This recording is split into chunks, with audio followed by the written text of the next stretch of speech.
Sir ನಮಸ್ಕಾರ ರೀ. ಯಾವ ಊರು ತಮ್ಮದು? ಸರ್ ನಮ್ದು ಕಡೂರು.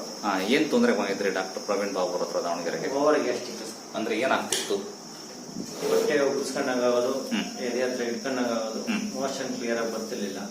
ಹೊರಗಡೆ ಏನು ಆಯಿಲ್ ಫುಡ್ ಹೊಟ್ಟೆಲ್ ಏನು ತಿಂದ್ರು ಜೀರ್ಣ ಆಗ್ತಿರ್ಲಿಲ್ಲ.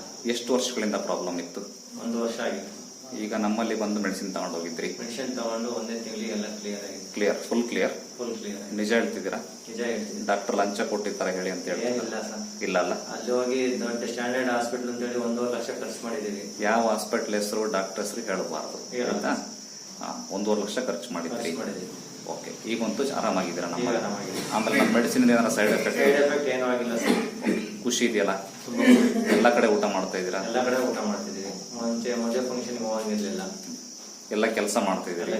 ಸುಸ್ತಿಲ್ಲ? ಏನಿಲ್ಲ? ಸುಸ್ತಿಲ್ಲ. ಏನು ನಿಮಗೆ ಚೆನ್ನಾಗಿರೋದಕ್ಕೆ ನಿಮ್ಮ ಫ್ರೆಂಡ್ ತಂದೆನ ಇವರು? ಅಲ್ಲ, ನಮ್ಮ ಮಾವ ಅವರಲ್ಲ? ಸ್ಟ್ರೋಕ್ ಆಗಿದೆ ಅಲ್ರ? ಎಷ್ಟು ದಿನ ಆಯ್ತು ಸ್ಟ್ರೋಕ್ ಆಗಿ ಇವರಿಗೆ? 1 ತಿಂಗಳಾಗಿದೆ. ಹಂಗಾಗಿ ತೋರಿಸ್ಲಿಕ್ಕೆ ಕರ್ಕೊಂಬಂದ್ರಿ, ಕರೆಕ್ಟ್ ಅಲ್ಲ? ನಿಮ್ ಫ್ರೆಂಡ್ ಹೇಳ್ತಿರೋದು ಸರಿನಾ? ಅಣ್ಣನ ಅವ್ರು ಹೇಳ್ತಿರೋದು ಸರಿ ಇದೆಯಾ? ಓಕೆ, ಹಂಗಾಗಿ ನಿಮಗೂ ಗ್ಯಾಸ್ಟ್ರಿಕ್ ಇದೆ, ನೀವು ತೋರಿಸ್ಲಿಕ್ಕೆ ಬಂದಿದ್ದೀರಾ, ಕರೆಕ್ಟ್ ಅಲ್ಲ ಸರ್? ಸತ್ಯನಾ ಇದು? ಓಕೆ, ಒಳ್ಳೇದಾಗಲಿ. Thank you very much sir. Good luck.